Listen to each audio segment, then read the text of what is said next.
Hi, people.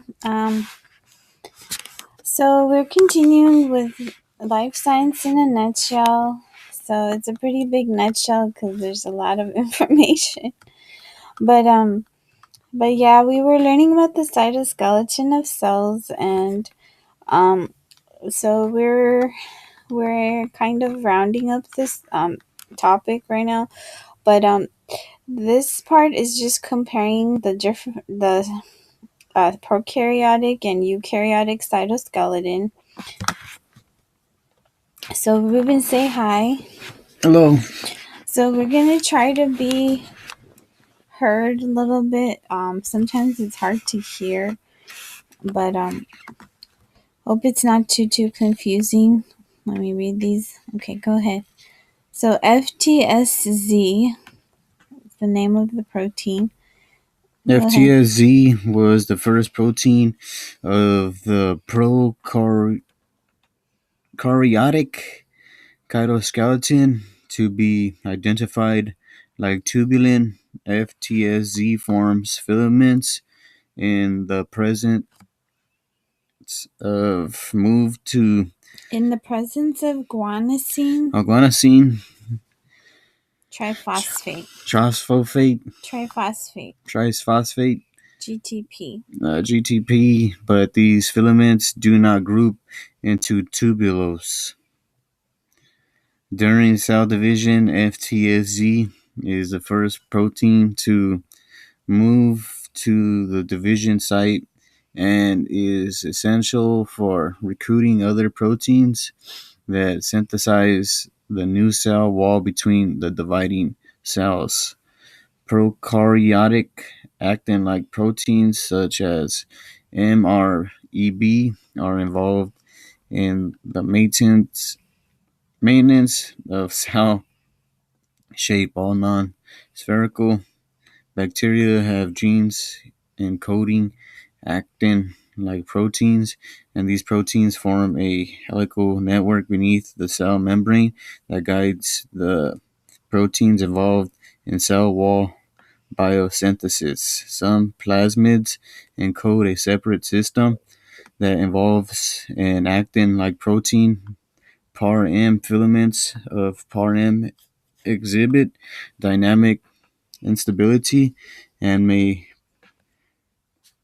partition plasmid DNA into the dividing daughter cells by a mechanism analogous to that used by microtubules during eukaryotic Mitosis.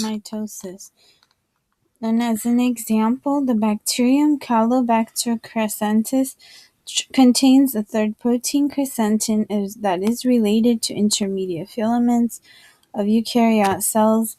Crescentin is involved in maintaining cell shape. It is helical and in the fibroid forms of bacteria and helical. So different shapes of the cell is controlled by this protein, crescentin. In summary, wrapping it up in a nutshell, by definition, cytoskeletons compose of proteins forming longitudinal arrays or fibers in all organisms. These filament-forming proteins have been classified in two classes: tubulin-like, actin-like, cytoskeletal ATPases, or Waka proteins, and intermediate filaments. Tubulin-like proteins are tubulin in eukaryotes.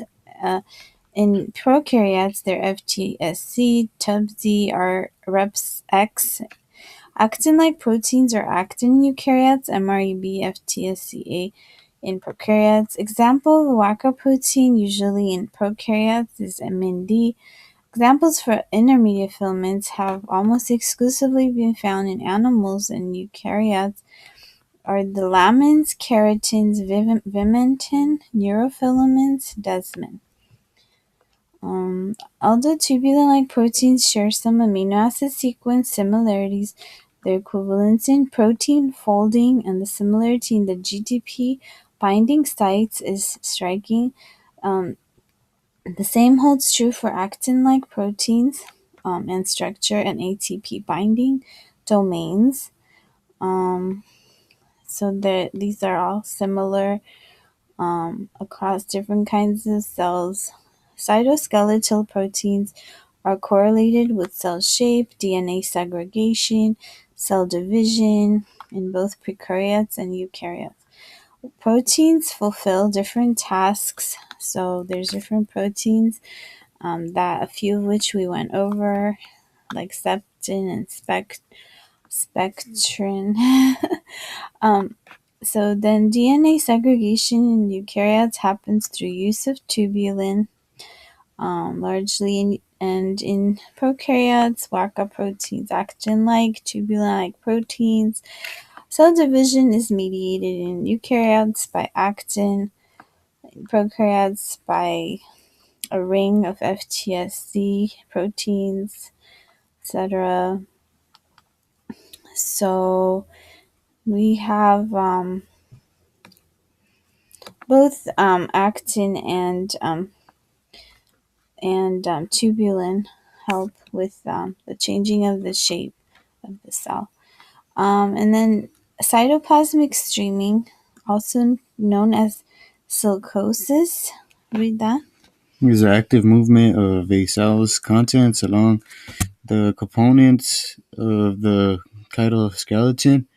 While mainly seen in plants, all cell types use this process for transportation of waste, nutrients, and the organelles to other parts of the cell. 45 plant Organelles. and algae cells are generally larger than many other cells, so cytoplasmic streaming is important in these types of cells. This is because the cell's extra volume requires cytoplasmic streaming in order to move organelles throughout the entire cell. Organelles move along microfilaments in the cytoskeleton, driven by myosin motors binding and pushing along actin filament bundles. Okay. So did you understand what you were reading? So cytoplasmic streaming is the movement of organelles, which are the parts of the cell on the site. Organelles are tissue? Organelles are little tiny parts of the cell, like the mitochondria, the chloroplast in plants, the nucleus. There's different kinds of parts, which we're going to learn in a bit. So on the cytoskeleton, they move around and along microfilaments of the cytoskeleton using myosin motors, etc. So, and then as far as cell membranes are concerned, there's a thing called active transport. So, for the movement of molecules, okay, across cell membranes into and out of cells. You want to read that? Active transport? Yeah. Pumps solute across membrane against concentration gradient, requires energy, enables a cell to maintain internal concentration of small solutes that differ from concentrations in the environment. Example, an animal cell has a higher concentration of potassium Ions. ions and lower sodium ions. The plasma membrane helps maintain these steep gradients by pumping sodium out of cell and potassium in. The transport proteins only carrying proteins. So Only these carry are proteins. carrier Channel carrier protein? carrier proteins. Transport proteins are the same thing. So they pump against the concentration gradient from low concentration to high concentration only because the cell doesn't need those molecules, and it needs to transport them outside